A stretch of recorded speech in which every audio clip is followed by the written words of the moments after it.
Your ADHD didn't get worse at 42. Your estrogen got lower. Mechanistically, those are almost the same sentence. Give me the next 5 minutes, and you'll understand exactly why the last 2 years happened and the first things that actually move the needle. Most women are handed the wrong first move, and it costs them years. You used to be able to find your keys. Now you can't find anyone's name.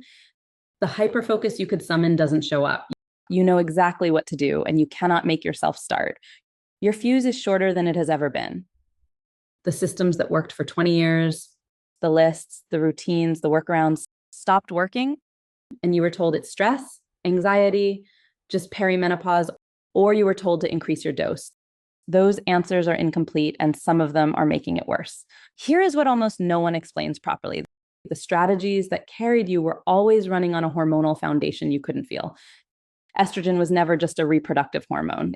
It's a neuroactive steroid, and it regulates the exact neurotransmitters that run ADHD. Dopamine. Estrogen helps your brain respond to it. As estrogen drops, the deficit underneath ADHD gets louder. This is why the dose that worked at 36 is white-knuckling it at 44. Norepinephrine, dopamine's partner, getting started, staying on task. Estrogen supports it too. So can't start, can't stay with it, everything is equally loud, intensifies. And serotonin, working memory and your emotional break. Their decline is why this feels different, not just scattered, but unable to hold a thought, with tears or fury that arrive before you can think. And there's a second half most people miss. Two of your calming systems lose their buffer at the same time. Progesterone is the raw material for your GABA break, and it falls first. So stress you carried for years suddenly costs more.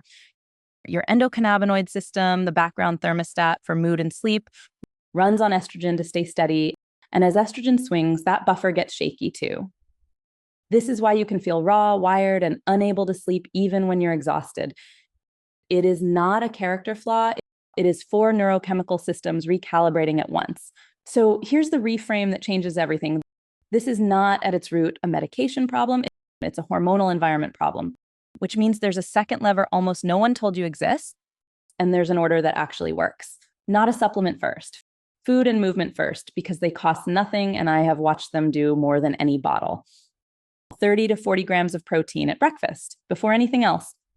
Your ADHD brain is more vulnerable to blood sugar swings, and estrogen's decline makes that worse. Then lift something heavy 2 or 3 times a week, because muscle is where your blood sugar goes, and the hours after a session are genuinely better for focus. Then you match support to your actual picture. If you're the dysregulated, reactive type, saffron is my most reached for botanical. It's not for pure inattention, it's for the volatility. If your problem is holding information, that's a different tool. And the piece almost everyone gets wrong. Most adults with ADHD have a delayed body clock. So a low dose of melatonin taken early shifts the clock, where a big dose at bedtime just sedates you. I've spent 27 years watching women respond to this in clinic. So when I tell you something helps, I tell you what it helps and who and where I'd save your money, because a protocol that only tells you what to buy is selling you something. Some of this has trials behind it. Some is what I watch work. You get told which is which. I put the whole thing into one protocol.